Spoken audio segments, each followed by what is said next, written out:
On a hot August morning in 1892, a woman found her father lying on a couch. His face was gone. Just gone. 90 minutes earlier, her stepmother had died the exact same way upstairs in a guest room, and nobody in the house heard a thing. No forced doors, no missing money, no stranger seen coming or going. Just a locked house, 4 people inside, 2 bodies. The daughter was arrested, tried, and acquitted in less time than it takes to watch this video. So if she didn't do it, who did? Fall River, Massachusetts, 1892. A busy mill town on the water, full of factories and fortunes. And one of the richest men in that town was named Andrew Borden. Andrew Borden was worth the equivalent of several $1 million today. But you'd never know it by looking at where he lived. He skipped the wealthy side of town. He chose an ordinary house, no indoor plumbing. Andrew Borden was famous for one thing above all else. He did not like to spend money. Inside that house lived 5 people. Andrew, his second wife, Abby, his 2 adult daughters from his first marriage, Lizzie and Emma, and the family's Irish maid, Bridget Sullivan. It was not a warm home. Lizzie and Emma reportedly disliked Abby. They didn't even call her mother. They called her Mrs. Borden. Years of arguments over money and inheritance had built walls inside that house that never came down. In the week before the murders, something felt off in that house. Several family members reportedly got sick after eating food that had gone bad. Abby Borden allegedly became convinced that someone was trying to poison the family. Andrew reportedly clashed with business associates, and witnesses later said Lizzie had been acting strange. Nobody could say exactly how, just strange. 6:30 in the morning. The house wakes up. Bridget starts making breakfast. Emma, the older sister, isn't even home. She's away visiting friends. By 8:45, Andrew has left for his usual morning business rounds downtown. Abby goes upstairs to clean the guest bedroom. Bridget is outside, washing windows in the summer heat. And Lizzie stays inside, alone. Around 9:30, Abby Borden is in that guest room, and someone attacks her. She's struck again and again with something sharp and heavy, the kind of weapon used for chopping wood. Doctors later believed she died almost instantly. Her body will stay up there for the next 90 minutes. Nobody downstairs hears a scream. Not one. At around 11:15, Andrew Borden comes home for lunch. But he can't get his own front door open. The lock has jammed. Bridget laughs about it while she wrestles the door open. And later, she'll testify to something chilling.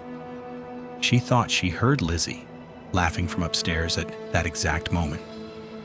That single detail will haunt the entire case. Andrew takes off his boots. He lies down on the sitting room sofa, and he rests. He has no idea his wife has been dead for over an hour just up the stairs. Someone approaches him while he sleeps, and they strike him again and again, in the face, in the head. The damage is catastrophic. Blood reaches the wall beside the sofa. He dies almost instantly. Unlike Abby's murder, this one is fast, brutal, and full of rage. Just after 11 o'clock, Lizzie calls out for Bridget. Neighbors rush over. Police arrive soon after. They find Andrew's body first. For a while, nobody even realizes Abby is dead too. It's only when officers finally search upstairs that they find her.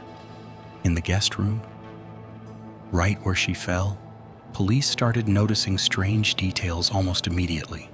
First, every door in the house was locked. There was no sign of a break-in, no forced entry anywhere. That meant one thing to investigators. Whoever did this either lived there or was let in by someone who did. Then there was Lizzie's story. When police asked where she'd been during the murders, her answer kept changing. First, she said she was in the barn, then looking for fishing equipment, then eating pears in the yard. The details shifted every time she told it. To investigators, that wasn't just odd. That was a red flag. Searchers combed the property and found several hatchets and axes. One stood out, a hatchet with a broken handle found in the basement. It became the most talked about theory for a murder weapon in the entire case. But here's the problem. Investigators never actually proved that hatchet was used in the killings. A few days after the murders, Lizzie burned one of her dresses in the kitchen stove. Her explanation? She said it had old paint stains on it. Prosecutors saw it differently. To them, it looked like she was destroying evidence right in front of everyone. 1 week after the murders, police arrested Lizzie Borden. The country was stunned. People couldn't wrap their heads around it. An educated church-going woman from a respected family, accused of an axe murder. Newspapers all over America ran the story day after day. It became the true crime obsession of its era. 10 months later, the trial began. It quickly turned into one of the first media circuses in American history. The prosecution laid out their case. Lizzie had a motive, money, and years of resentment. She had the opportunity of care. She was alone in the house. No stranger was ever seen coming or going. Her story about that morning kept changing. And she burned a dress right after the murders. Prosecutors even tried to bring up evidence that Lizzie had allegedly tried to buy poison in the days before the murders. The judge didn't allow it. The jury never heard it. The defense fired back just as hard. No murder weapon was ever proven. No bloody clothing was ever found on Lizzie. There was no eyewitness. Police had made mistake after mistake during the investigation. And her lawyers argued something important. Lizzie had been given morphine, a strong sedative drug, right after the murders to calm her nerves. That, they said, was why her story didn't add up.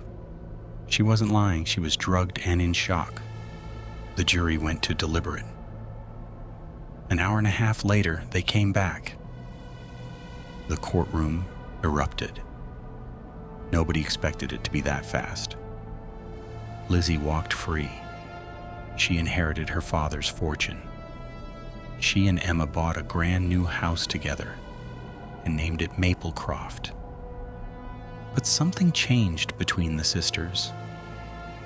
At some point, they stopped speaking to each other completely. Nobody knows exactly why. Lizzie lived quietly for the rest of her life. She died in 1927. Emma died only days after her. Neither woman ever confessed. Neither ever fully explained what really happened that morning. Over the years, other names have been floated. An unknown intruder with a grudge against Andrew's business dealings. Bridget the maid, in a moment of conflict. Even Emma, despite having a solid alibi. None of these theories has ever been backed by real evidence. Remember, this was 1892. There was no DNA testing, no blood typing, no fingerprint matching. The forensic science that solves cases today simply didn't exist yet. And that's a big part of why this case was never truly solved.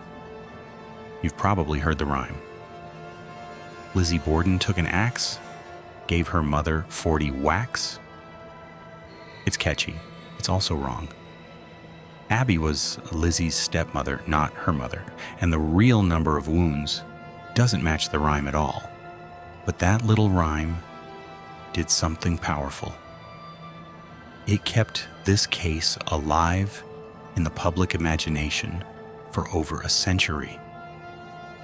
More than 130 years later, 2 people are still dead, and no one has ever been proven guilty.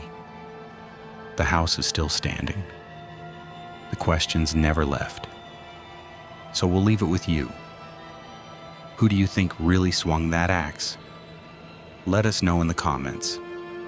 And if you want more real unsolved cases like this one, subscribe, because history left this one wide open.